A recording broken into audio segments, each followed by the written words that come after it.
todos, bienvenidos. Antes de nada, nos vaya a permitir que desde la Federación Española de Lupus demos las gracias a la Sociedad Española de Reumatología por este interés en escuchar al paciente y que escucharnos qué nos preocupa. Y ante ese interés, siempre todos los años promover una webinar específica en lupus, aunque extensible a todas las enfermedades autoinmunes, como es el caso de hoy, y que eso nos lo dirán mejor nuestras doctoras. Y, y daros las gracias a todos los que dais sentido a esta acción formativa que estaréis ahí detrás de la pantalla y que queréis saber, queréis informaros, porque como siempre mantenemos paciente informado, paciente empoderado, y el empoderamiento del paciente no es otro que seguir con una información, tener un autocuidado, gestionar tu enfermedad y poder consensuar con tu especialista pues, ante situaciones diversas que se dan en el recorrido de la enfermedad. Pues sin más dilación, hemos esperado un poquito mientras que entraban todos los asistentes y damos buenas tardes y bienvenidos a todos. Desde la Federación Española de Lupus estamos muy ilusionados por poder celebrar este encuentro junto con la Fundación Española de Reumatología, en la que podemos resolver muchas dudas relacionadas con la gestación y otros aspectos que tenemos los pacientes con lupus, especialmente las mujeres, pero no solo estas, sino que también hay temas que pueden afectar a los hombres y que abordaremos en esta webinar. Para nosotros, mejorar la formación e información de pacientes con lupus es fundamental, por lo que creemos que estos encuentros nos aportan un gran valor. Y por ello nos juntamos asociaciones de pacientes, ya sabéis que en FELupus contamos con 21 asociaciones y sociedad científica, como en este caso la SED, para hacer este tipo de eventos.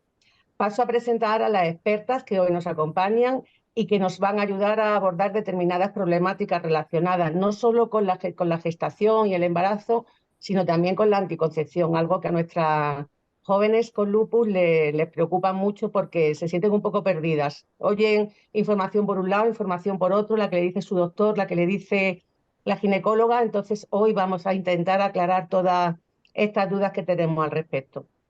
Creemos y somos firmes defensores de un abordaje multidisciplinar en las enfermedades autoinmunes sistémicas y por eso hoy contamos con grandes especialistas que nos explicarán cada una desde su punto de vista. Tenemos reumatología, ginecología y nefrología, aspectos claves a tener en cuenta en este ámbito que vamos a abordar. Recordar que el chat está abierto para los asistentes que quieran plantear preguntas, aunque, como ya nuestras doctoras saben, tenemos un amplio arsenal de preguntas. Con todos ustedes está hoy la doctora Berta Magallanes López, del Servicio de Reumatología del Hospital Universitario de la Santa Creu y Sant Pau, la doctora Elisa Yurba Olive, del Servicio de Obstetricista y Ginecología, Hospital Universitario de la Santa Creu y Sant Pau, y la doctora Elena Marco, Servicio de Nefrología de la Fundación Puigverd. Agradecemos enormemente vuestra explicación y esperamos que todos los asistentes se mantengan tan ilusionados como a nosotros a priori nos han hecho llegar el feedback sobre este webinar. Muchas gracias, es todo vuestro. Bueno, nada, gracias Silvia por contar con nosotras para este webinar, que nos hace mucha ilusión. Nada, habíamos preparado dos mini diapositivas que si queréis las voy a compartir acerca de, bueno, nosotras realmente, espero que la podáis ver. Nosotras, bueno, ya nos conocéis, somos tres especialistas en ginecología, en nefrología y yo misma de reumatología y llevamos trabajando juntas, codo con codo, ¿verdad? Porque si estamos siempre en la misma consulta, desde 2020, llevando la agenda que se llama Consejo Gestacional en enfermedades autoinmunes sistémicas. Está pensada para todas las mujeres con enfermedades autoinmunes que quieren quedarse embarazadas y tienen pues precisamente estas dudas. En este tiempo, pues parece que no, pero con COVID y con todo lo que ha ido pasando en los últimos años, hemos atendido a más de 40 familias y de las cuales el 50% son un lupus eritematoso sistémico. Entonces, bueno, simplemente no hemos querido hacer más diapositivas según lo que vosotros penséis que es importante de hablar, porque yo creo que lo más importante es que la palabra la tengáis vosotras y lo podamos comentar. Pero bueno, yo creo que es importante el tema de que estemos las tres personas que estamos trabajando juntas Por parte de reumatología siempre lo que hacemos es valorar pues, la actividad de las pacientes, ¿no? Todas las circunstancias de la enfermedad por las cuales pues, pueden limitar o no el poder en ese momento tener un embarazo o qué son los cambios que tenemos que hacer. Por parte de la doctora Marco, pues nefróloga. Hola, buenas tardes. Por parte de nefrología ya sabéis que el lupus puede afectar el riñón, hay pacientes que tienen afectación renal y el hecho de tener afectación renal es importante también de cara al embarazo y de cara a valorar si también hay actividad a nivel del riñón o no. Y la doctora Yurba, de ginecología.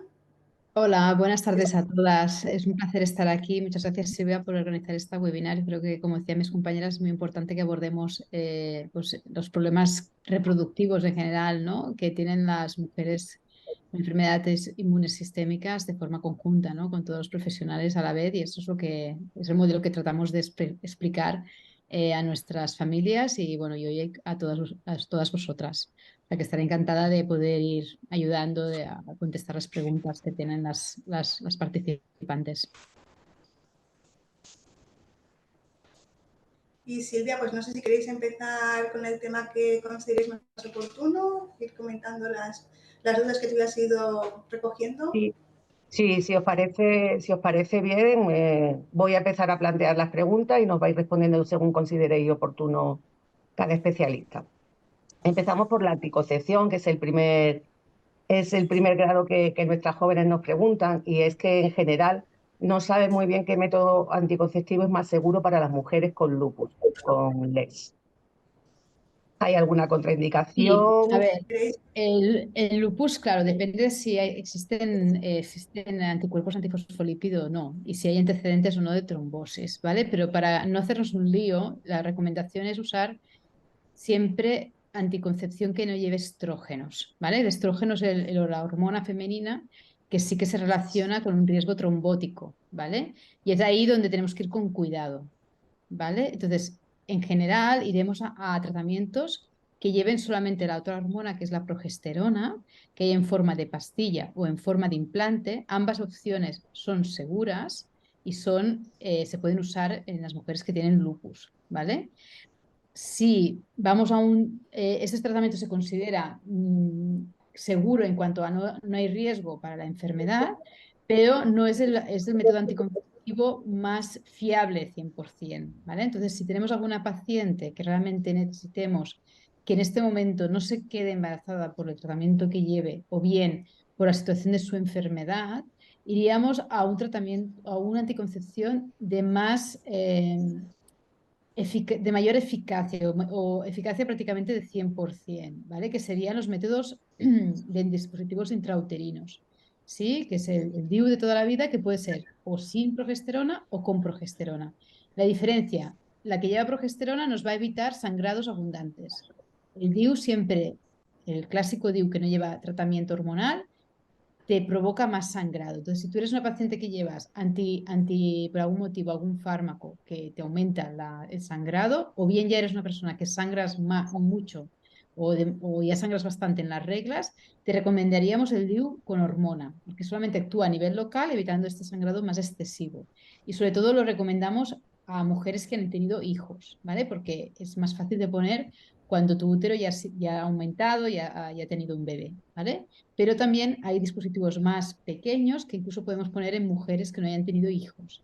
Entonces iremos, dependiendo de cada situación, recomendaremos a un tipo u otro. O sea, tenemos la opción vía oral con progestágenos, la opción implante que dura entre 6 meses, un año, o uno que dos, subcutáneo, opción DIU que dura entre 3 y 5 años. También tenemos en cuenta el tiempo. Si tú te previenes o tienes previsto quedarte embarazada en 3 años, mejor o en un año, pues a lo mejor pues, con pastillas o implante será más fácil. Si no te quieres quedar embarazada en mucho tiempo, quizá también iremos al DIU, ¿vale? Entonces ahí tienes bastantes opciones.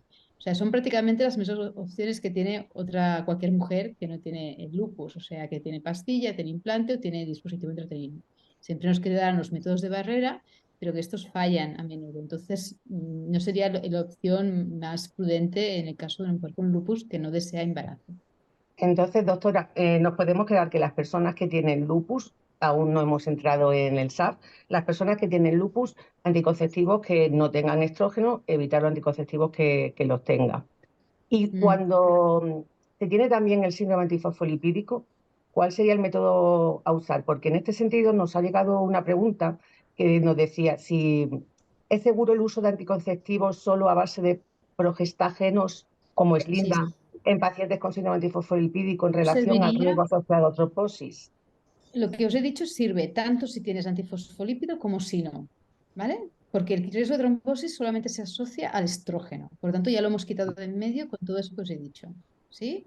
Si hay una mujer con lupus que no tiene antifosfolípido, es en la que valoraremos un método combinado.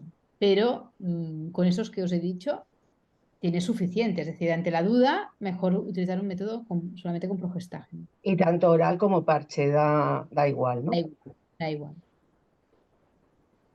Pues la verdad que nos ha clarificado mucho, doctora, porque sí es verdad que con el SAF siempre teníamos entendido que solamente protección de barrera y el tema de anticonceptivos siempre con mucho miedo lo hemos tratado y la sensación que teníamos en charla tras charla era método barrera y poco más. Así que hoy nos ha abierto una puerta de información para todas las socias de FELUPO, bueno, de todas las personas que tengan lupus y nos están viendo. Y luego, si me dejas un momento que lo aprovechemos Sí. este instante, porque las mujeres con menopausia, porque algún día os llegará también, Sí, con lupus, con o sin SAF, también pueden tomar estrógenos, pero en este caso hay cremas locales, o sea, cremas tanto locales vaginales como geles por vía parche o vía cutánea. Esos no provocan trombosis, ¿vale?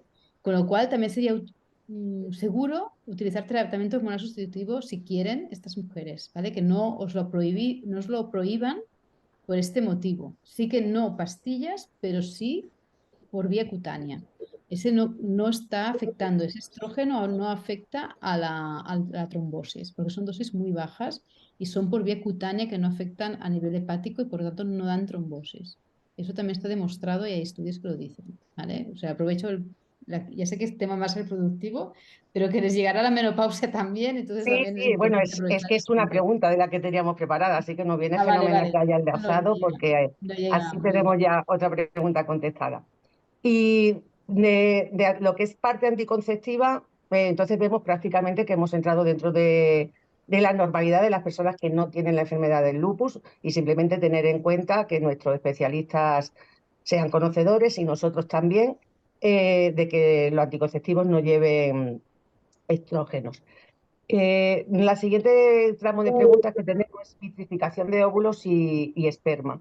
Esto es algo que nos preguntan muy a menudo porque en un congreso que hicimos hace unos años nos explicaron que las personas que estábamos en tratamientos con inmunosupresores teníamos en seguridad social, en nuestra sanidad, la opción de la vitrificación de óvulos y esperma por la infertilidad que pueda producir. ¿Qué tanto es de cierto esta información? Creo que a lo mejor es en este caso, la doctora Elena Marco nos podría contestar, o Elisa, o bueno, como vosotras veáis, o Berta. Elisa, si quieres, No, a ver, el contesta. tema es el tratamiento si no recuerdo, o sea, si no tengo mal entendido, el tratamiento con inmunosupresores, la ciclofosfamida, básicamente, es el que puede dar más riesgo de insuficiencia ovárica o insuficiencia o Ah, no, problemas. de eso, ¿Eh? claro, los pacientes que tomen ciclofosfamida, sobre todo, si son los pacientes que tienen más riesgo de tener la insuficiencia ovárica. Entonces, estos pacientes son los que realmente tendríamos que tener en cuenta y la posibilidad de la vitrificación. Sí, bueno, ahí también se puede dar análogos de la GnRH, que es como una inyección que podemos hacer para como anular el ovario mientras está con el tratamiento, que se pone una vez al mes, que es lo que intenta es como dejar en barbecho, digamos, el ovario para que no funcione y no se gaste, entre comillas, ¿no? Durante ese proceso. Y luego hay, antes de empezar el tratamiento, o en algún momento, si puede ser antes, si por ejemplo estamos en una mujer que tiene deseo gestacional y tiene ya, pues a lo mejor una reserva ovárica baja o tiene una edad en la que ya por la propia edad vamos avanzando en la edad y vamos a darle caña con el ciclofosfamida, pues quizás sería momento de plantearse rectificación de óvulos, ¿eh? Dentro de que nunca es la solución 100%. O sea, nadie te va a asegurar que congelando óvulos te vayas a tener un hijo luego, ¿vale? Simplemente es como si tuvieses, como si hicieses una inversión en el banco, tienes algo ahí guardado, pero no siempre funciona, porque a lo mejor te hacen la estimulación y te sacan pocos óvulos y cuando te los van a descongelar, no todos tiran para adelante luego cuando se fecundan. Por lo tanto, no nos quedemos con la idea de que eso nos servirá sí o sí. Eso sería como una opción para tener algo guardado, pero lo ideal sería que cuando acabara el tratamiento esta mujer fuera a intentar ser madre, ¿no? O padre, no esperarnos más tiempo, es decir, no agotar todas las posibilidades naturales pensando que tenemos esos óvulos guardados, porque muchas veces esos óvulos no siempre funcionan, luego la gente se lleva desengaños, o sea, desengaños. Y le quería preguntar a la doctora Magallares, que tiene más relación con el paciente, lo que es su historia y recorrido, y si está, bueno, y también por nefrología, también a la doctora Elena Marco, porque la ciclofosfamida es un tratamiento que se pone especialmente con nefritis lúpica, y como nos comenta la doctora Marco, es con ese fármaco con el que se podría plantear la vitrificación de óvulos. Entonces, mi pregunta es, ¿se informa al paciente antes de administrarle la ciclofosfamida de ese riesgo y de la posibilidad de la vitrificación? Y a partir de qué dosis es recomendable plantearle al paciente esa terapia? Yo creo que hay un cambio, ¿no? O sea, informar al paciente de que la ciclofosfamida y la dosis que estamos administrando tiene una relación con la fertilidad, yo creo que siempre lo hemos hecho. Y siempre hemos calculado la dosis que están llevando los pacientes. Lo que pasa es que sí que es verdad que en los últimos 10 años estamos más sensibilizados tanto con la fertilidad como con el embarazo, ¿no? Y estamos mucho más pendientes. Entonces, lo que comentaba la doctora Yurba de la inyección, lo usamos, pero es muchas veces lo que usamos en el momento agudo, porque muchas veces el tratamiento con la ciclofosfamida no lo podemos demorar y no nos da el tiempo de poder planificar para hacer la vitrificación si tenemos un episodio en ese momento agudo de afectación renal. Entonces, lo ideal sería poderlo planificar, pero en estos momentos no podemos planificar y sí que utilizamos las inyecciones para esto, ¿no? Para proteger, como si dijéramos, durante el tiempo que utilizamos la ciclofosfamida.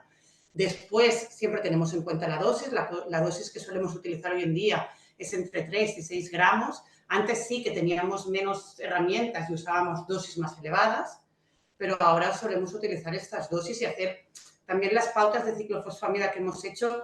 Se hizo un estudio que es el Eurolupus, que se vio que una dosis reducida de ciclofosfamida era igual de efectiva. Entonces, ya vamos con mucho cuidado con las dosis.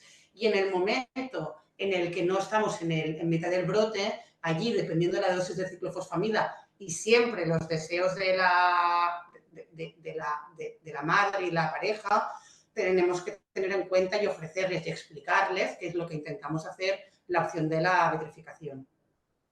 Sí, yo quería puntualizar sobre todo lo que decía la doctora Marco, de que las pautas que se utilizan a día de hoy de ciclofosfamida no tienen nada que ver con las pautas que quizás se utilizaban antiguamente. Hemos dejado de utilizar seguro la ciclofosfamida oral, el típico genoxal que habla de la gente, ahora no lo utiliza nadie, o sea, ya la dejamos como muy atrás en el tiempo si no hubiera más opciones. La ciclofosfamida intravenosa, que es verdad que el problema es que no se puede valorar cuándo la vamos a poner porque la utilizamos para brotes muy agudos y muy problemáticos, con lo cual muchas veces es incompatibilidad con la vida lo que estamos tratando, ¿no? Y entonces, claro, ahí vamos rápido y vamos con... Pero realmente utilizando la flauta Eurolupus, lo que se ha visto es que sobre todo en mujeres jóvenes no parece que haya un descenso de la fertilidad. Quizás sí, mujeres un poquito más mayores, que ya estamos, ¿no? Pues a lo mejor a partir de 30, 30 y pico años, que ya estamos más cerca de la menopausia, ahí sí que puede tener a lo mejor un efecto más deleterio. Pero probablemente en mujeres más jóvenes no lo tenga tanto y bueno, pues si lo tenemos que utilizar, pues es una herramienta más. Y que bueno, que a día de hoy tenemos muchos otros fármacos, sabemos que se puede hacer inducción, sobre todo, por ejemplo, en nefritis lúpica con micofenolato, y hay otros fármacos que se están estudiando para hacer inducción, pues biológicos a día de hoy, para intentar minimizar el tema de la ciclofosfamida. Quizá a veces esos momentos de angustia, digamos, porque queremos, ¿no? Tenemos un paciente con un órgano mayor afectado, pues vamos como rápido con la ciclofosfamida, pero siempre preguntamos si han tenido hijos, si tienen deseo de tener más hijos y se intenta tener en cuenta. Yo creo que a día de hoy, desde luego hace más que hace 10 años, se tiene mucho en cuenta en este sentido. Y ya, a mí me gustaría también hablar de la ciclofosfamida y los hombres, porque en los hombres la ciclofosfamida también lo tenemos en cuenta porque también reduce la fertilidad. Y lo que solemos hacer es, antes de empezar el tratamiento con la ciclofosfamida, también les preguntamos a los varones si tienen hijos, si no tienen hijos, si tienen deseo de tener más hijos. Y como es diferente que en la mujer, en los varones sí que siempre nos da el momento, porque es muchísimo más rápido, de hacer un banco de esperma. Entonces, aquí en la Fundación Puigverd hay el banco de esperma. Entonces, si esto está interesado, si el varón está interesado, antes recogemos el esperma, lo ve un andrólogo el mismo día y se queda el semen en el banco de esperma.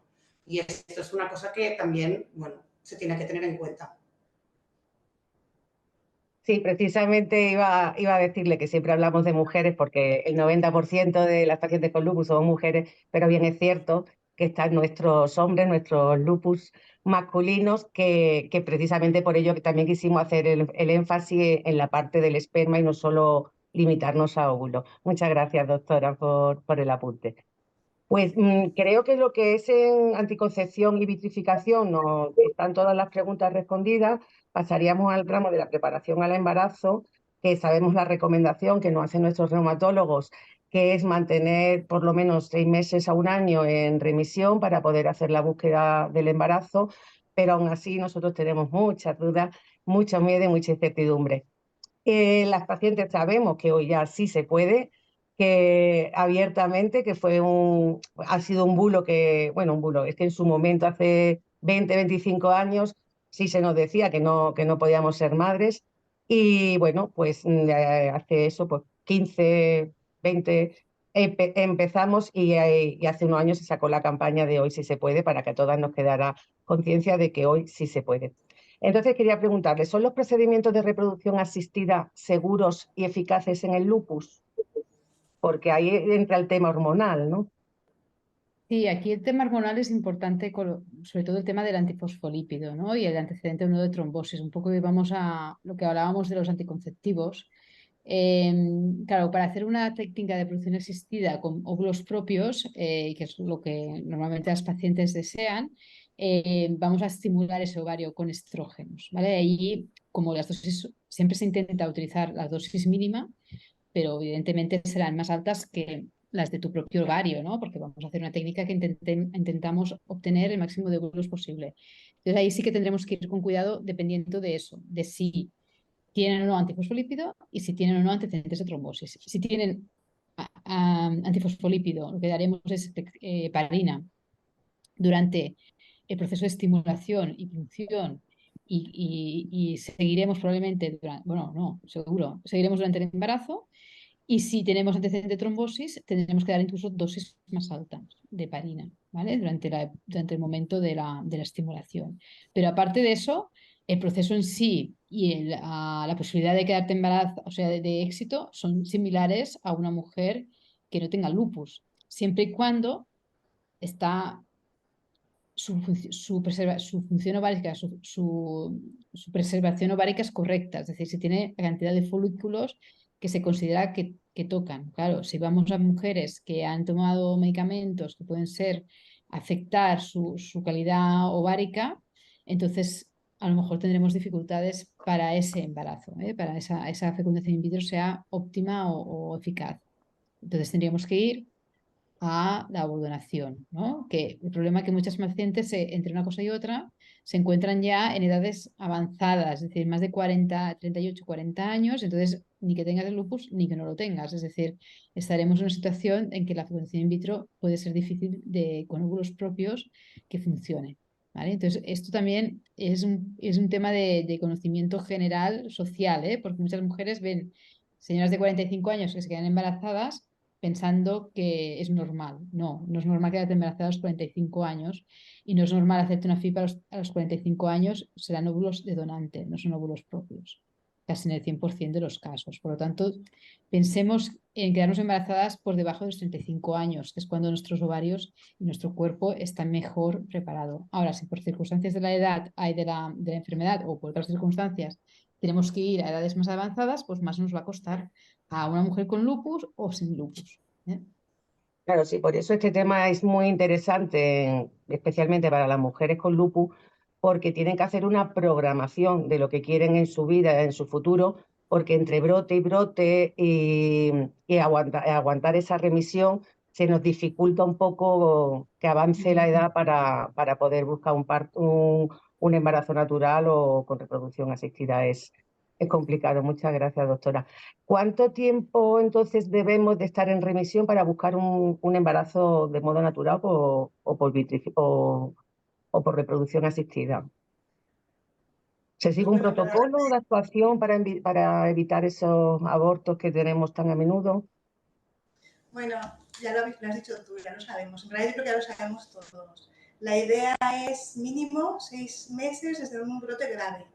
Brote grave normalmente pues eso es el riñón, es el sistema nervioso central, ¿vale? O por ejemplo alguna displasia sanguínea pues que no se ha pegado el susto. Pero realmente la idea sería 6 meses mínimo, de 6 meses a un año, sin brote y con medicación.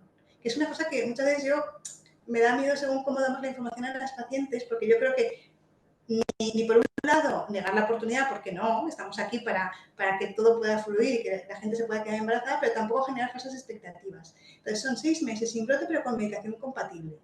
Cuando tenemos un brote, ocurre que a veces tenemos que poner medicación que no es compatible. Y entonces lo que tenemos que poder hacer es, una vez que estamos en remisión y habiéndola asegurado, porque si no la aseguramos, casi seguro que no va a ir bien, tenemos que estar en remisión segura, en ese momento poder hacer el switch a medicación que sí que sea compatible. Entonces, esto es a lo mejor lo que nos puede demorar un poquito, el asegurar que la remisión se mantiene con la medicación que sí que es compatible con el embarazo. Claro, lo ideal sería pues, que hubiésemos tenido pues, el último brote hace un año o así para asegurar que vamos quitando la medicación y que todo va bien o que la vamos cambiando. Luego, por ejemplo, Existe... en algunos órganos, sí. Diga, Dime, doctora, dime, perdón. sí. No, No, no, que en algunos órganos nosotros valoramos una serie de índices para valorar la actividad. Nosotros pues, nos habréis hablar siempre del SLEDAI, del VILAC, de los criterios de remisión, de baja actividad, pero por ejemplo si una paciente pues, es afectada de una nefritis lúpica, aquí por ejemplo la doctora Marco cuando hacemos la consulta de deseo gestacional, depende del tiempo que haya pasado y cómo tengan los análisis de orina, pues podemos ¿no? concluir que es necesaria una biopsia de riñón, que es la que nos va a definir si hay o no actividad a nivel de este órgano, que es muy importante en el tema de la gestación. Entonces, deduzco, doctora, que la existencia de la nefritis lúpica es un factor de riesgo que se debería tener en cuenta a la hora de planificar un embarazo, ¿no? Y bueno, dentro de los factores de riesgo para poder tener complicaciones está, por un lado, el antecedente de tener una nefritis lúpica y, por otro lado, el cual puede hacer empeorar mucho el pronóstico, es que en ese momento haya un lupus activo en el riñón. ¿Qué pasa con el riñón? Que el riñón a veces es un poco traidor y no muestra todo lo que tiene, pero puede estar activo y que no lo veamos. Entonces, nosotros para poder ver cómo va el riñón, ¿qué es lo que hacemos? Pues ya los que tengan afectación del riñón ya lo saben, ¿no? Porque somos un poco pesados. Miramos siempre la analítica de sangre para ver el funcionamiento del riñón y después siempre os decimos, acuérdate de traer la primera orina de la mañana para poder valorarlo.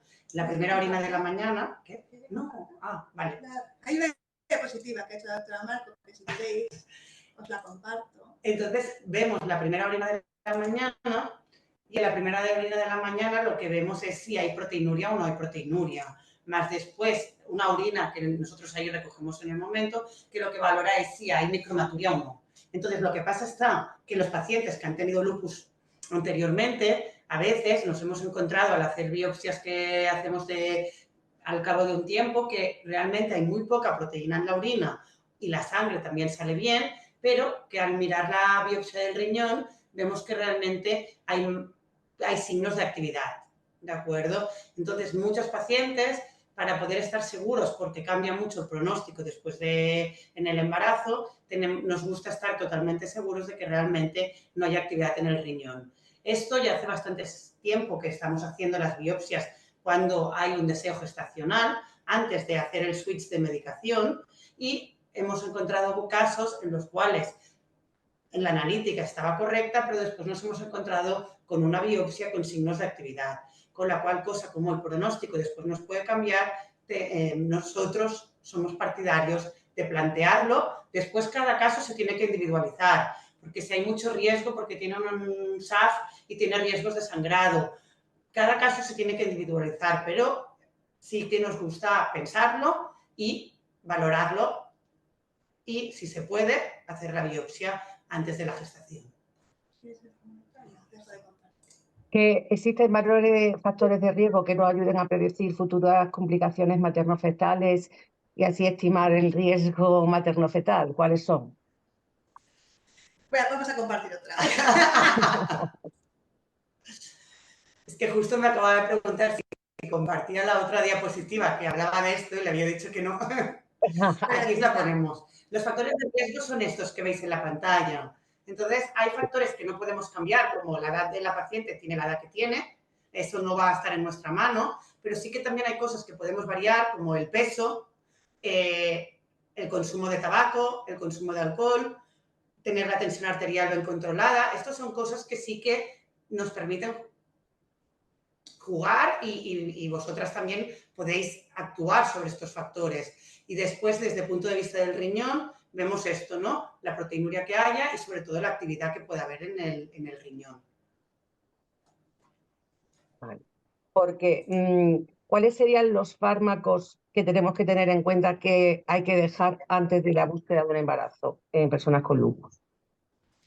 Bueno, pues en este sentido, sobre todo, yo creo que, o sea, es que nos lo sabemos todos.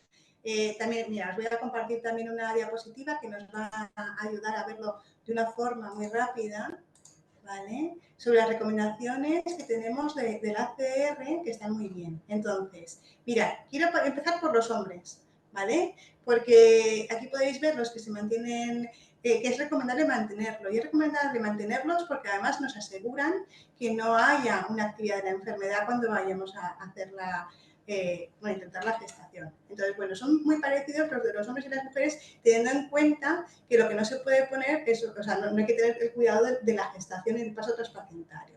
Entonces, hay algunos que depende cómo sea la actividad de la enfermedad, se recomienda sí o no quitarlos. Hay que valorar el riesgo-beneficio, ¿vale? Pero, sin embargo, sí que hay algunos fármacos, como estos que os presento aquí, que está claro que el riesgo es muy alto. Por lo tanto, si los necesitas tomar, no los vamos a quitar para un embarazo, estos son para las mujeres, ¿vale? Estos serían incompatibles con la gestación. Comentar, que no sé si lo hemos dicho un momentito antes, que en este caso, por ejemplo, tanto el metotrexate como el micofenolato o incluso la diflunomida, no sería necesario quitarlos si necesitáramos hacer una vitrificación de óvulos, ¿vale? Sí son necesarios quitarlos para la gestación. ¿Por qué? Porque sabemos que están relacionados con un alto riesgo de tener pues, alteraciones en los bebés. Sin embargo, hay otros fármacos que sabemos que son incluso protectores del embarazo, como por ejemplo la hidroxicloroquina. En pacientes que vienen preguntándonos, sabéis que es rara la paciente que no lleve hidroxicloroquina porque no tenga ningún tipo de riesgo oftalmológico. Ese es el único momento en el cual lo quitamos. Pero si no hay riesgo oftalmológico, realmente hidroxicloroquina pues lo toman en distintas dosis, pues casi todas las pacientes. Pero si en algún momento nos encontramos alguna que no la llevara, la ponemos antes del embarazo, porque sabemos que nos previene, que es protector de problemas tanto en el bebé como problemas del embarazo y que lo protege. Pero hay otros fármacos que, bueno, pues a lo mejor no los vamos a poner, pero tampoco los vamos a quitar, porque es importante asegurar mantenernos sin actividad de la enfermedad durante la gestación. Y luego, por ejemplo, el tema de la prednisona, veis que está en verde clarito. Esto porque tenemos que ir valorando el riesgo-beneficio, sobre todo intenta que la dosis pues, no sea alta. Y luego tenemos los fármacos nuevos, como son los biológicos o como el rituximab, que no es tan nuevo, pero que hace, ¿no? Que también lo estamos utilizando en lupus. Y entonces aquí cada vez tenemos más información que nos dicen en qué caso de pacientes podríamos utilizarlos y en cuáles no y en qué momento. En este sentido, lo que tenemos que hacer es individualizar con cada una de las pacientes y en función del riesgo de cada una, de cuándo fue el último brote, de qué tipo de brote fue, qué tipo de órganos fue afecto, ahí se puede valorar. ¿Vale? Ahí ya toca individualizar. Esto ya cada una, ¿no? No vale café para todos. Esto cada una tenemos que ir decidiendo en cada momento. Sí, sí, si ya sabemos que cada lupus es distinto, pues cada embarazo también, evidentemente, va a ser distinto el uno al otro. Nos preguntaba precisamente una chica que toma micofelonato, que cuánto tiempo antes de quedarse embarazada debería ser retirado. Es una muy buena pregunta. No todas las fuentes de información nos dicen lo mismo. Lo que está claro es que mínimo son 3 meses, pero a lo mejor si podemos asegurar 6 sería mejor. Y voy a aprovechar este inciso de una cosa que es muy importante, y es que otra de las incertezas que tenemos con el micofenolato y que no está ampliamente extendido, pero yo creo que sí que se tendría que comentar con los médicos, las pacientes que lo toman, es que puede disminuir el riesgo de los anticonceptivos hormonales, el micofenolato. Entonces, es muy importante no quedarse embarazada con micofenolato. Por eso, quizá, si se toma, por ejemplo, un progestágeno, pues estaría bien añadir, pues, por ejemplo, método barrera y asegurar que no haya ningún tipo de inconveniente. O, pues, valorar los dispositivos intrauterinos. Es un riesgo que no está 100% claro, no está bien 100% establecido, pero que si ponemos una paciente micofenolato y en ese momento no queremos que se quede embarazada, creo que es importante la información de cara a que se pueda comentar. Sí, sí, pues bastante. Muy buena información, doctora. Muchísimo, se lo agradecemos enormemente, aunque no estuviera aquí previsto, pero siempre es bueno aprender y creo que en este caso aprender en todos los sentidos, no solo como paciente, sino también como especialista. Quería preguntarle a la doctora Yurba, ¿cuál es la prevención de las complicaciones estéticas en personas con anticuerpos antifosfolipídicos? ¿Se sigue algún protocolo de actuación para evitar los abortos? Sí, bueno, esta pregunta es muy importante porque las mujeres con anticuerpos antifosfolípido sabemos que tienen más riesgo de aborto y también de complicaciones del embarazo.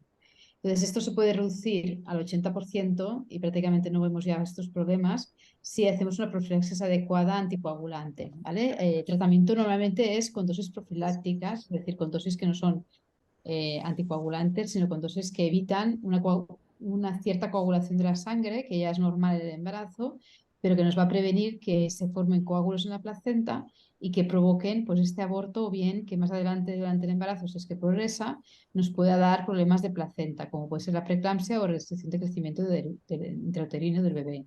Entonces sí que con aspirina infantil a dosis de 100 o 150 miligramos, más la heparina a dosis también profilácticas, se da desde el principio, desde que sabemos que se ha quedado embarazada hasta el final, ¿de acuerdo? Y con eso, ese protocolo lo hacemos en todas estas pacientes. Si la paciente tiene un antecedente de trombosis, a lo mejor se tiene que valorar aumentar un poquito la dosis de anticoagulante con la heparina. La heparina en vez de dosis profilácticas serán unas dosis un poquito más altas. Y esto lo mantenemos también después del parto, porque no solamente estamos evitando, tanto en unas como en otras, no solamente estamos evitando el aborto o los problemas de placenta, sino también estamos evitando las trombosis en la mamá, que también es un motivo de riesgo de estas mujeres.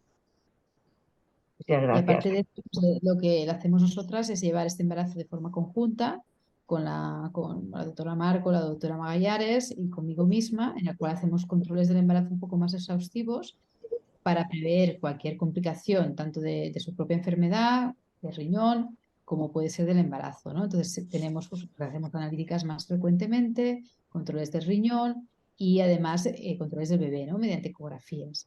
Además tenemos unos marcadores en sangre de la mamá que nos indican muy bien cómo está funcionando su placenta. Esto ha sido una novedad muy importante en el control de estas mujeres, porque muchas veces nos pasaba que algunas de ellas, algunas tienen tensión alta, algunas tienen alteraciones del riñón y a veces es difícil diferenciar lo que es su propia enfermedad de lo que es una complicación del embarazo, que es la preeclampsia. Entonces, mediante estos marcadores que se llaman factores angiogénicos, vemos muy bien si esta mujer está bien haciendo una complicación que puede afectar a su bebé o bien es un empeoramiento de su enfermedad de base que en todo caso entonces se regula farmacológicamente y no tenemos que acabar el embarazo, ¿no? Porque antes, como no teníamos esta información, a veces acabábamos embarazos antes de tiempo que no era necesario, ¿no? Por el miedo de que esto pudiese repercutir en el bebé. Esto prácticamente ha desaparecido de nuestras clínicas, de nuestras consultas. Las mujeres llegan al final del embarazo, la mayoría sin ninguna complicación. Estamos un poco aburridas porque todo también. Bueno, eso es fantástico, doctora, que Sí. se sigan aburriendo mucho si en ese sentido. Tenemos aquí un caso particular que la verdad no sé muy bien ni a qué dirigirlo. Dice, no consigo quedarme embarazada, ¿podría tomar las vitaminas con nombre comercial Concebit? ¿Podría seguir tomándolas en el embarazo y la lactancia? Pero es que desconocemos cuáles son esas vitaminas. Imaginamos que son unas Me las vitaminas que miro un ayudan momento, a la concepción. me las miro un Sí, momento porque no las conozco y luego os contesto, ¿vale? Ah, vale, vale, Concebir, se llaman, perfecto. concebir. Vale, Concebit. vale, vale. realmente sería importante todo lo que sea la toma de ácido fólico, ¿no? La mayor parte de estos compuestos suelen llevar ácido fólico con todas las mujeres. Y bueno, a ver si ahora la doctora Ayur va a descubrir que si tienen alguna cosa especial, pero normalmente ya se venden muchos preparados alimentarios, ¿no? Con una serie de vitaminas, pues mal no hacen. Y si nos aporta la dosis necesaria de ácido fólico, que es lo más importante, y vitamina D, que es lo que suelen llevar. Lleva básicamente ácido fólico y hierro. Lleva también yodo, zinc y selenio, magnesio. O sea que sí, puedes tomarla perfectamente durante el embarazo, todo. ¿Eh? No hay ningún Vale. problema. La mayoría, lo que decía la doctora Magallanes, la mayoría de estas complejos vitamínicos llevan esto. Llevan ácido fólico, hierro y alguna cosa más. O sea que sí, con toda la tranquilidad del mundo. Pasamos al bloque de lo que es la gestación, de lo que es el embarazo. Recomendaciones para las personas con lupus en general. Nos preguntan mucho si automáticamente se deriva a alto riesgo, si hay que coger una baja laboral. Pero Y ahora la doctora Ayur automáticamente se deriva a alto riesgo, porque en el ambulatorio normalmente hay matronas, las matronas a ver, saben de muchas cosas, pero quizá no tienen la capacidad de llevar este tipo de embarazos, porque como hemos hablado, pueden tener sus temas con la medicación, sus complicaciones de base. ¿Y qué era la otra pregunta? Sí, sí, aconsejan baja laboral. No, la baja no.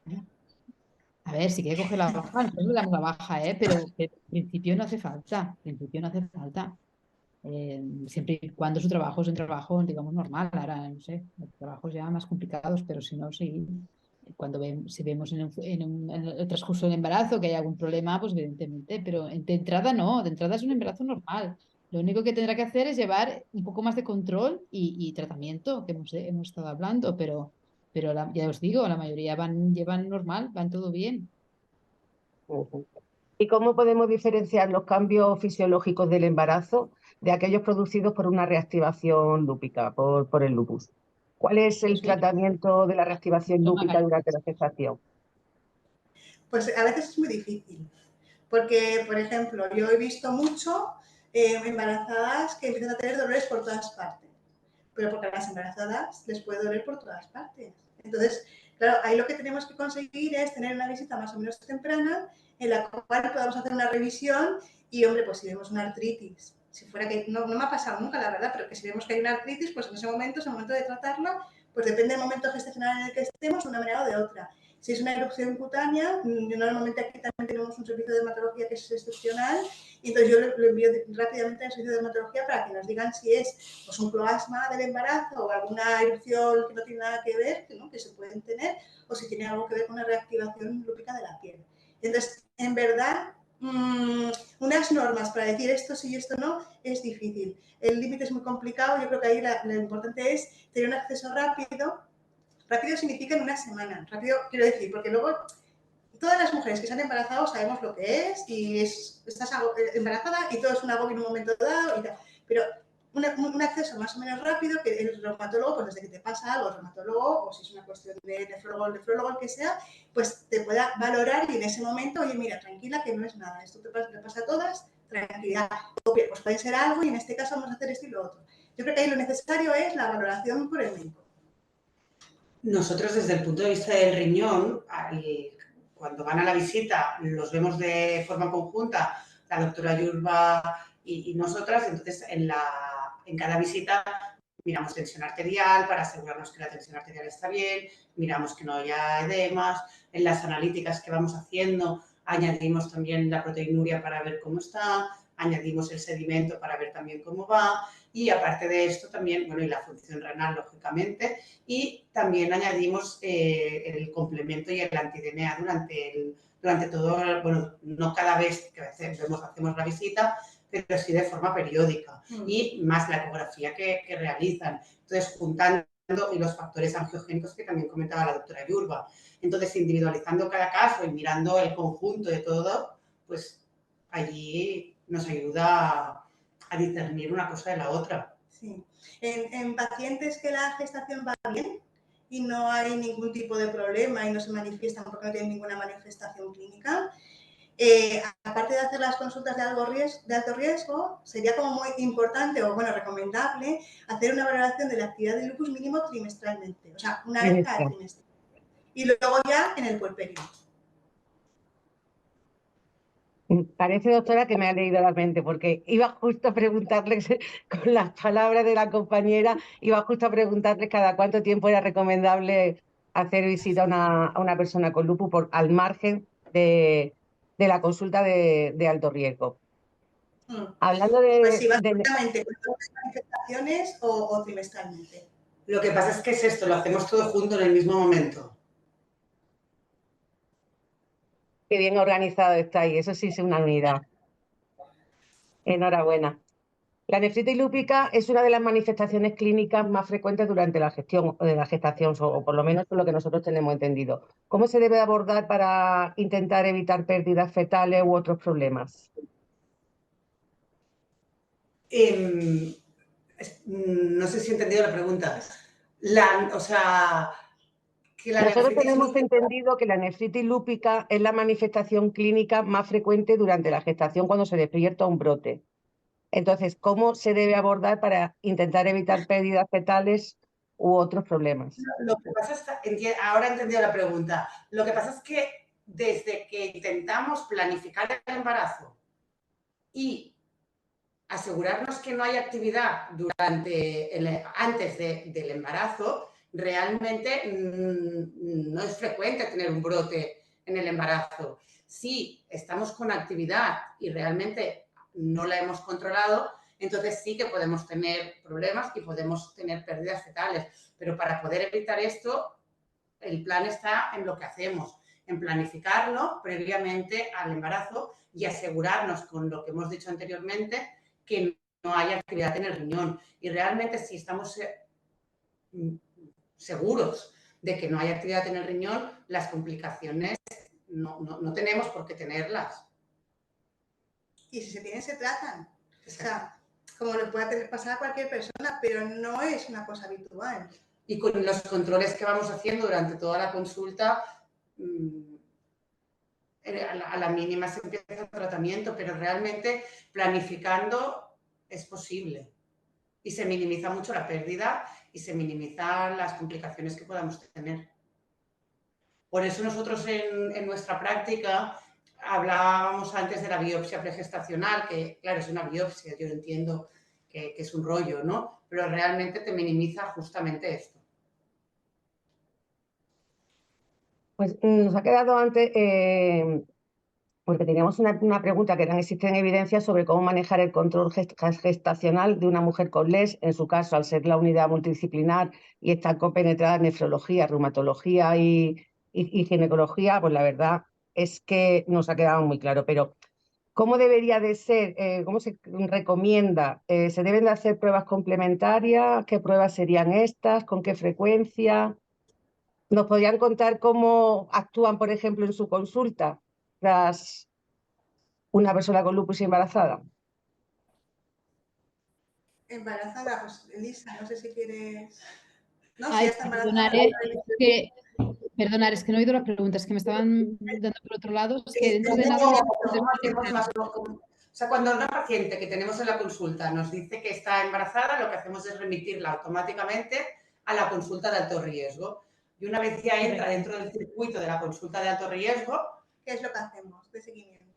entonces... Bueno, cada mes, la vemos cada mes pedimos una analítica con control para el tema riñón, del tema, pues, temas del embarazo y luego ecografía también cada mes, ¿sí? Si hay algún momento más al final, quizás son cada 2 semanas y pedimos hacemos un cribado de preeclampsia y de complicaciones del embarazo ya a las 12 semanas y a las 12 semanas ya le podemos decir a esta mujer si tiene o no riesgo de acabar desarrollando problemas durante el embarazo.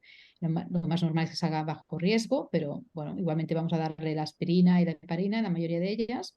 Luego a las 20 semanas vamos a tener la ecografía de 20 semanas en la que vamos a volver a evaluar cómo crece el bebé, si hay algún problema en el bebé, ¿no? Alguna malformación. Y también vamos a mirar el flujo de sangre que va a la placenta por las arterias del útero, que también nos ayuda a ver si este embarazo está progresando de forma adecuada, no hay ninguna complicación derivada del lupus o de su enfermedad. Y luego cada mes iremos haciendo lo mismo, crecimiento del bebé, los flujos del bebé y los marcadores estos que hemos hablado en sangre. Cada vez que pedimos una analítica, pues podemos realizar estos marcadores. Y así tenemos toda la tranquilidad de que no se está produciendo ninguna complicación de ese embarazo, con lo cual nos da mucha tranquilidad saber que esta mujer pues vamos a seguir viéndola hasta dentro de un mes y no habrá ningún problema, ¿no? Entonces eso nos da, pues realmente va a misa, que decimos aquí, ¿no? Si es normal, no tenemos que preocuparnos para nada. En cambio, si no es normal, o sea, estos valores están altos, o hay alguna alteración en la ecografía, pues haremos unos controles más a menudo y tendremos que a lo mejor ajustar algún tipo de medicación. Yo lo siento mucho, pero te pido una cosa y me tengo que desconectar. Lo siento, no sé si me no sé si me podría volver a conectar. Si estáis más tarde, yo me vuelvo a conectar, ¿vale? Vale, Vale, vale, sí, doctora, como usted lo necesite. Adiós, hasta Comentaba ahora. que las mujeres con RO positivo también se les hacen ecocardios a los bebés durante unas semanas, ¿vale? Esto nosotros hace un poquito que hemos hecho el protocolo aquí en San Pau y entonces, tanto si han tenido niños o no han tenido niños previamente con problemas de lupus neonatal, también se les hace el ecocardio, que es verdad que desde que usamos el uso de hidroxicloroquina durante toda la gestación, es difícil que, o sea, yo no he visto ningún bloqueo completo cardíaco. Y el único bebé que he visto con lupus neonatal ha sido de una paciente que debutó con el lupus durante la gestación. Claro, esto es algo que no podíamos prever. Entonces, esta paciente empezó con el uso de hidroxicloroquina más tarde. Y bueno, igualmente el bebé tuvo lupus neonatal solamente cutáneo, no hubo ningún otro problema. Y entonces, bueno, pero eso es que sepáis que si tienes un RO o un LA positivo, también se van a añadir las ecocardios del bebé a las pruebas que se hacen de rutina. Entonces nosotros, para poder esto, ¿no? Como son muchas visitas, lo que hacemos es hacerlo de forma conjunta para que en lugar de que se mueva ella y vaya al nefrólogo, al obstetra, pues lo centralizamos todo. Y después en el puerperio, también hacemos un control para ver que todo va bien tanto al mes como a los 3 meses, porque también pudiera ser que tuviéramos un brote después en él. Y siempre ajustando en cada visita, asegurándonos también que la tensión arterial está bien, porque la tensión arterial también es un riesgo, y también asegurándonos que la medicación que está tomando en todo momento sea la correcta y compatible tanto en el embarazo como en la lactancia. Pues casi que me han limpiado todas las preguntas sobre el parto. Nos queda, nos queda saber por qué los embarazos en personas con lupus no llegaban nunca a completar las 40 semanas, pero ya nos ha estado explicando la doctora Yurba antes, el porqué de ello. Y quería preguntarle, ¿los partos en mujeres con lupus se programan? ¿Y en mujeres con SAF? Si no tienen ningún factor de riesgo de preeclampsia y tal, no, pues como cualquier otra mujer. Si en algún momento vemos que por lo que sea sería bueno inducir el parto, pues induce, pero es que la verdad es que en las que hemos tenido hasta la fecha, yo recuerdo una que no era un lupus, que sí que lo tuvimos que inducir, pero esperamos a la semana 37. Si es que antes de la semana 37 la gran mayoría no, y a veces sí que realizan inducción, ¿vale? Pero que la inducción que realizan últimamente es una inducción que ponen como un balón antes quedando con la fecha, esto, y posteriormente va bien, por todo lo que yo he visto, y sí que a veces se acuerda con la fecha, pues, pero suelen ser 38, 39, 40 semanas, Es no... que sí, que ya es la fecha de parir. Embarazos, puede haber, ¿no? Embarazos pretérmino 37, 34, pero tener lupus y pensar que tienes muchas probabilidades de tenerlo, bueno, puede ser, pero tampoco, no tiene por qué. ¿Tienen las embarazadas con un lupus mayor riesgo de complicaciones durante el puerperio? ¿Requiere un control clínico y analítico diferente a las personas que no tienen esta enfermedad? Está descrito, pero muchas veces lo que comentamos nosotros en la consulta con las pacientes es que muchos de estos datos son previos a la generación de consultas de SEO pregestacional, con lo cual probablemente eran pacientes que igual no están en estado tan óptimo, igual están en un estado subóptimo. Entonces, a día de hoy les hacemos el control y lo que dice la doctora Marcos, les hace el control como se les hace a cualquier embarazada al mes de la gestación y luego se amplía a los 6 meses. Pero se hace, pero realmente yo hasta la fecha pues no he visto ni trombosis, ni aceleraciones de actividad lúpica, no hemos visto. Para valorar el tratamiento de la tensión arterial a veces, ¿no? Si son pacientes que tienen hipertensión, en la visita después, pues dependiendo de cómo, hay fármacos como el enalapril, que los nefrólogos vivimos con el enalapril, lo recetamos bastante a menudo y durante el embarazo no se puede dar, pero con la lactancia sí que se puede dar. Entonces, a veces en esa visita, pues vemos la tensión arterial, ajustamos la medicación si hace falta. Para observar si hay lupus neonatal, ¿le hacen pruebas en el hospital a todos los bebés nacidos de madres con lupus o solamente...? Si el niño está bien, no se hace nada. Si el niño aparece con alguna cosita, se le mira. Pero no es necesario porque son bebés que están bien. Y si tienen alguna cosa, es en la piel y se les ve. Y si hubiese tenido algún problema cardíaco, lo hubiéramos visto de antes con ecocardio. Vale. ¿Se sigue algún tipo de recomendación o protocolo tras el parto en mujeres con lupus? No.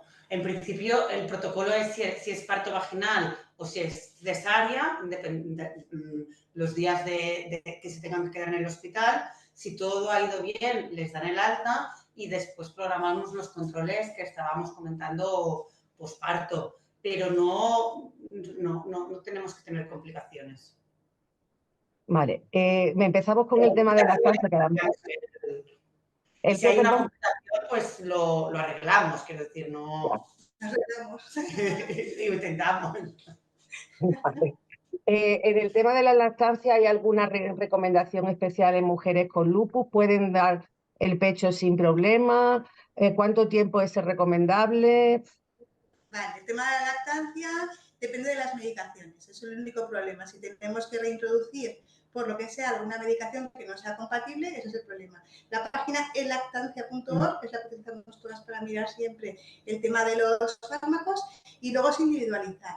El tema del tiempo que uno quiera dar el pecho es un tema controvertido. Desde pediatría nos dicen que 2 años, en función de lo que quiera la madre y lo que quiera el bebé. Y aquí cada uno que haga lo que quiera. Hay gente que quiere dar el pecho, hay gente que quiere dar el pecho, hay gente que da biberón, hay gente que hace mixta, hay gente que quiere y no puede, hay gente para todo. Y no hay un niño igual que el otro. Entonces, aquí sería, bueno, nosotros sí que promoveríamos la lactancia, pero siempre respetando los límites de lo que quiera la madre. Y en función de lo que se necesite, pues vamos haciendo. Que en un momento dado vemos que hay un fármaco que es compatible y se tiene que dar, pues lo damos. Que vemos que no, pues ahí acordamos con la mujer los riesgos, beneficios de cada cosa e individualizamos. Vale. Entonces, para los fármacos... Que siempre compartiendo la decisión con la madre y con el padre. Que luego hay gente que se ofusca, lo digo desde el cariño, pero hay gente que es antilactancia, gente que es súper pro lactancia, luego la que es anti, luego cambia de idea, la que es pro no puede. Debería ser todo un poquito más relajado e ir haciendo según se pueda. Vale. Quería preguntarles también, entonces, los fármacos que se pueden administrar durante la lactancia, han dicho la página lactancia.org, ¿no? Sí, lactancia.org. Entonces, todos los que se pueden dar durante la gestación se pueden dar durante la lactancia y siempre nos quedaría un poquito la duda con los biológicos, ¿no? Con los nuevos fármacos que tenemos a día de hoy. ¿Por qué? Porque son fármacos que no llevan suficientemente tiempo en el mercado como para asegurar que no den problemas. A priori, muchos no se secretarían por leche materna, porque por leche materna lo que se secreta es IgA, y estos son IgG, pero bueno, una mínima cantidad de fármacos se puede secretar, de ahí para que haya problemas para el nene, pues no está claro. Y también comentarle el tema de los corticoides. Los corticoides, hay diferentes estudios y sí que hay más evidencia porque los hemos usado más tiempo y realmente sí que a partir de las 4 horas después de haber recibido, si tienes que recibir porque haces un brote, un bolus endovenoso, a partir de las 4 horas los niveles que habría en la leche ya serían muy bajos y podrías dar el pecho. Y si estás con una dosis de 5, que es la que se ha mantenido durante el embarazo, allí sí que ya no hubiera ningún problema. Pero si se necesitaran dar dosis más elevadas por un brote, se podría dar a las 4 horas de haber tomado la medicación. Se puede hacer el cálculo. Y bueno, y el uso del sacaleches, que bueno, esto todas las mamás ya también saben que se puede ir haciendo cálculos para sacar la leche que sea mejor en cada momento y darla en distintos dispositivos si es necesario. Perfecto. La verdad es que está siendo una charla muy instructiva, ¿eh?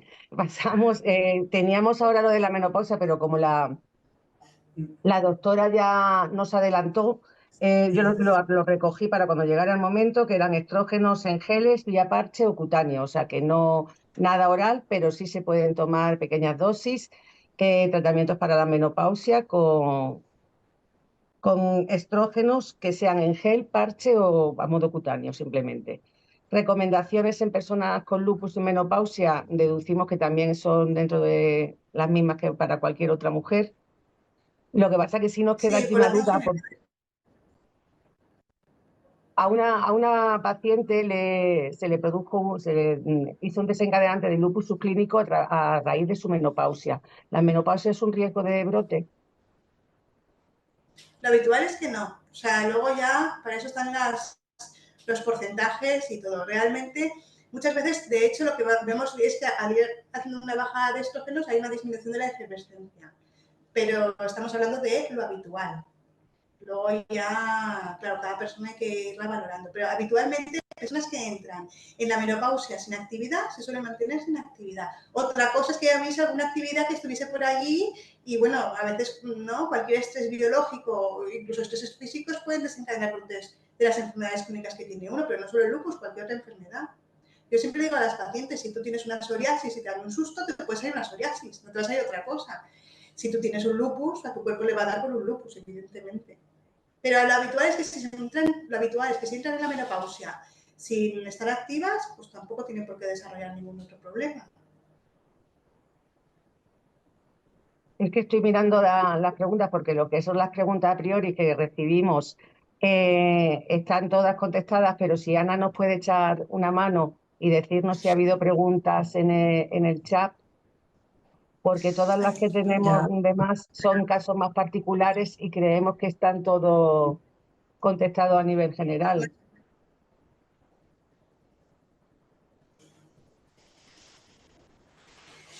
Bueno, aquí hay un caso que a lo mejor sí debería de consultarlo para ver vuestra respuesta. Tengo 48 años y me gustaría tener un hijo. Tengo un lupus eritematoso sistémico. Tomo 10 miligramos de corticoide y 3 pastillas semanales de metotrexato y paracetamol cada 8 horas. ¿Puedo quedar embarazada? ¿Qué tengo que hacer para quedarme embarazada por fecundación in vitro? Bueno, a ver, aquí un poco lo que comentaba Elisa previamente. El problema más limitante probablemente sea la edad. Porque 3 comprimidos de metotrexato no es una gran cantidad, evidentemente sí que hay que retirarlo para el embarazo y valorar alternativas posibles. A partir de ahí, pues mira, una cosa que hablábamos antes por otro motivo, antes de entrar aquí en conexión, hablábamos de valorar cómo está el estado del ovario. Esto a día de hoy tenemos alternativas como valorar la antimuleriana. La antimuleriana no es una cosa, es una hormona que no es que sea magia, pero más o menos nos puede decir cuál es el estado de los óvulos de nuestros ovarios. Entonces, si esta antimuleriana es muy bajita y ya tenemos unas edades, ¿no?, por encima de 40 años, la posibilidad de que tú te puedas quedar embarazada sin ningún tipo de ayuda va a ser pues muy escasa. Ahí, a partir de ahí, habría que valorar, pues por ejemplo, si puede ser, se puede hacer una ovodonación. Si tú no puedes quedarte embarazada con tus propios ovocitos, ¿no?, tus óvulos, siempre existe la posibilidad de una ovodonación. Es verdad que en la sanidad pública hay como unos límites de edad para entrar a formar parte, claro, de estas listas que la gente espera para recibir. Yo por la pública esto es lo que yo sé. Claro, nos falta aquí la doctora Yorba, para terminar de ser más específicas con las respuestas. Pero, claro, por un lado sería valorar la posibilidad de, o sea, la fertilidad en este contexto, y por otro lado sería la posibilidad del metotrexate. Entonces se puede modificar por alguna otra medicación que sí que sea compatible con el embarazo y que a la vez pues la mantenga inactiva de sus manifestaciones. Y después, bueno, lo único que creo que puedo añadir yo es esto, ¿no? Si se hace por ovodonación y no entra por la seguridad social, por la edad que uno sí que ya tiene, los criterios exactos yo no me los sé, después el embarazo, independientemente de dónde se haya hecho, se puede ver por la seguridad social como un embarazo de riesgo. Esto sí que el seguimiento pues se tiene que hacer igualmente porque es un embarazo de riesgo y en un equipo multidisciplinar. Claro. Y ya por último nos preguntaban, y como había estado hablando de ello, por si no ha quedado lo suficientemente claro, qué diferencia hay entre fecundación in vitro y ovodonación. Claro, en la ovodonación el óvulo no es tuyo. Eso Pero la mayoría. sigue un proceso, pero sigue el mismo proceso hormonal para extraer el óvulo. Tú no lo pasas. Si el óvulo no es tuyo, a ti no te lo tienen que extraer. Por lo tanto, no tienes que pasar por todo este proceso de hormonarse. Claro, en ese sentido te quitas una de las fases. Y luego en la fertilización in vitro también hay distintas técnicas que no son todas iguales. O sea, ¿no? Cuando uno no está puesto en el tema, te suena todo igual, pero no son todas iguales ni se hacen de la misma manera ni requieren las mismas cantidades de hormonas, con lo cual se suelen elegir el tipo según el tipo de paciente que tienen delante. Si tienen antifosfolípidos, si no. Muchas veces te dicen que pacientes lúpicas, esto es generalizando, pacientes lúpicas que no tienen antifosfolípido, se les hace la pauta como a todo el mundo, generalizando, ¿no? Sin actividad. Es importante también que estén sin actividad para que no haya riesgo. Y si hay riesgo, lo que hacen es que ponen heparina, sobre todo para evitar el tema de que pueda haber algún tipo de trombosis o si tienen un antifosfolípido. Sí, aquí tenemos una madre precisamente que preguntaba, dice, me gustaría ser madre, he tenido 3 abortos, después del segundo me detectaron SAF y en el tercero, aún siendo fecundación in vitro, selección de embriones por estudio preimplantación y con Clesán y Adiro se le paró el corazón. Me gustaría consejos para poder llegar a desarrollar un embarazo. Aquí yo creo que también otra cosa que habría que mirar es la viabilidad ¿no?, del óvulo y del embrión. Porque yo sé que luego los embriones los categorizan y porque no son todos igual de viables. Entonces puede ser que en ese momento concretamente el problema no fuera tanto el antifosfolípido como pues el embrión, o puede ser que hubiera un conjunto de cosas. Claro, habría que hacer una valoración específica de esta paciente y claro que, pues eso, que pudieran evaluar todo el conjunto de los datos. Vale. Pues muchísimas gracias, doctora Berta Magallanes y doctora Elena Marco. También a la doctora que se ha tenido que ausentar, porque cuando nos ponemos a preguntar podemos llegar a ser muy, muy pesadas las personas con lupus, pero es que queremos información y más información. Agradecerle su tiempo y bueno, hemos llegado al momento de despedirnos y de concluir este encuentro que ha resultado muy enriquecedor, la verdad, con muchas cosas nuevas, incluso para los que se supone que somos pacientes expertos. Y gracias a todos de nuevo por resolver las dudas, por estar ahí y dar una respuesta a esos miedos que tienen que hacer frente muchas personas con lupus.